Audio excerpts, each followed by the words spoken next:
Hello and welcome back to the BCR Dawson sub. I've taken a break from layout work and layout videos for a while.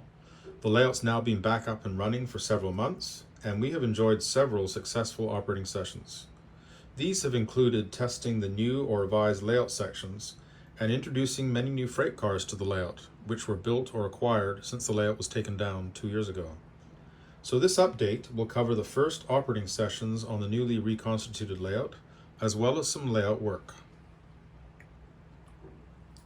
The first operating session on the layout in the new apartment was held on July 2nd of 2023. This was exactly 2 years to the day since the final session in the old apartment. The crew comprised Nolan, John, and Michael, who had helped with the layout move and reassembly, and Doug, who helped with various tasks during putting the layout back together again. Our sessions start with arrival in Chetwynd of the Vancouver Peace Freight, and for this initial session, it brought the first revenue cars back onto the layout. Many of these were new freight cars completed since the last operating session 2 years ago. And the NAR transfer into Dawson Creek also brought freight cars back onto the layout, including some new cylindrical hoppers from Prairie Shadows. My friend Doug is seen here switching in Chetwynd. Doug is a former BCR employee who worked for many years as a radio technician for the railway. The first revenue train to Dawson Creek is seen passing over Highway 97. The wood chip cars and box cars are making their first revenue runs. Here, Michael is operating a work train at Septimus. This is the new section of the layout, which is housed in the adjacent room. My second session was held on July 22nd for members of our local North Shore Model Railroaders group. We meet on the third Wednesday of every month, either virtually or in person, and members take turns hosting visits to their layout. The NSMR group is part of our 7th Division Pacific Northwest Region NMRA organization. For these first sessions, we stationed the dispatcher at a temporary table in the layout room. Here, Kyle is receiving his manual block clearance from Michael before running his train.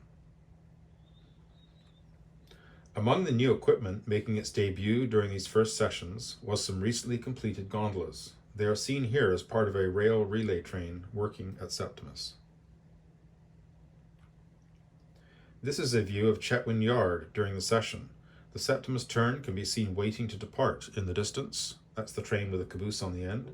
And the rail relay train has recently returned.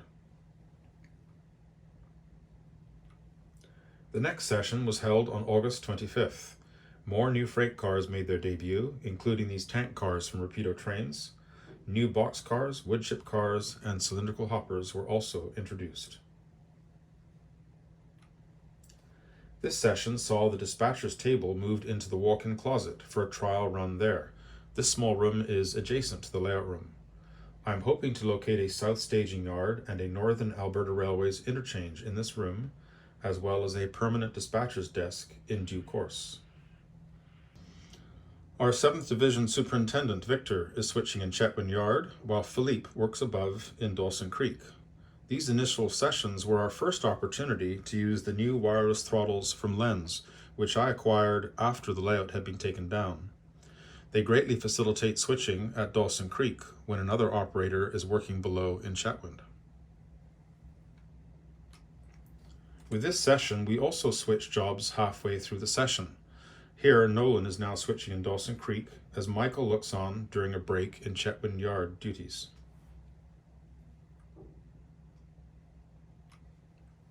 The next session was held as part of VanRail 2023. This is a biannual operating session weekend in the Vancouver area.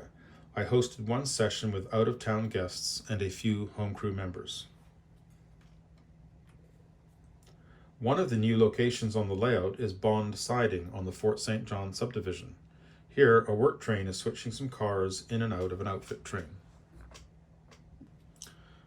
Duncan is switching in Chetwynd while John works above in Dawson Creek. Here you can see that Duncan is using a tethered throttle on the fascia, while John is using one of the new wireless throttles. I did undertake a bit of layout work during this period. including preparatory work for installing the permanent Pine River Bridge span once again. This view shows the temporary wood span which has been in place for most of the layout's operational life. The permanent span will use 3 sections of micro-engineering bridge flex track. This photograph shows my work to connect feeder wires to the 2 outer sections. After the soldering work, a multimeter was used to test conductivity. The feeder wires will be routed through the deck plate girder approach spans and the abutments to hide them. Here I am drilling holes through the end walls of the deck plate girder spans. Corresponding holes were drilled through the 2 abutments for passage of the feeder wires. The 3 track sections were primed with light gray from a spray can. I then took them up to my friend Kyle's house, where I borrowed his airbrush and spray booth to apply the Floqual Railroad Tie Brown. I really like this color for ties. While I painted the track sections, Kyle removed the paint from the tops of the running rails before it could dry. Now the tops of the guardrails were left painted. The 3 refuge bays, which I had built from strip styrene, were also painted Railroad Tie Brown. Back home at the workbench, I painted all 4 rails by hand with Floqual Rail Brown. This took quite a bit of time over the 3 track sections. After this step, the tops of the running rails were again cleaned off before the paint could set. The next steps included dry brushing the ties with white, applying an acrylic black wash to the ties, and then painting the tie plates with Floqual Rust. I went heavier with the black wash in the center of the track, as this is where oil drippings from locomotives would typically accumulate. After these steps, the tops of the running rails were cleaned once again. The 3 refuge bays were weathered with a dry brush of white and a thin black wash. These will be glued onto the track sections after they've been attached to the bridge.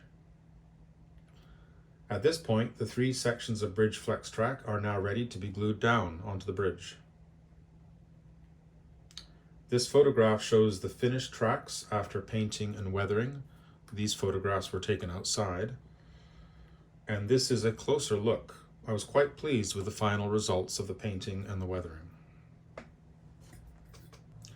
After 2 successful trials with the dispatcher stationed in the walk-in closet, I ordered and installed a desk from the dispatcher. I wanted one which provided maximum workspace but wasn't too deep. It also had to have drawers on the right side. This desk, which I ordered online from Best Buy, was a perfect fit, and the hutch on top offered a bit of a period look. The center recess will eventually accommodate a new master fast clock. The desk made its debut during the next operating session on October 6th.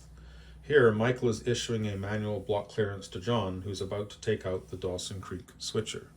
This photograph also shows the proximity of the walk-in closet to the layout room. The desk offers sufficient space for all of the required paperwork, including the train sheets for both subdivisions. Here, John, Nolan, and Philippe are all hard at work with their trains while Michael is working in the dispatcher's office. The layout can now accommodate 3 to 4 operators as well as the dispatcher. In this photograph, RS3 570 is operating as the Chetwynd Yard engine and is seen adding a car to the consist for the southbound Peace Vancouver freight. During the coming months, I will be continuing with work to improve operations, performance, and reliability. This includes changing out some servos which are currently not working as well as I would like them to. We will also continue to enjoy running trains again after the 2-year hiatus. I would like to thank my friend Kyle, who kindly made his airbrush and spray booth available to me for painting my bridge track. Spray painting in an apartment is an obvious challenge, so this assistance was much appreciated. Thank you for watching, and I hope to be back with another update in the months to come. Until then, peace be with you.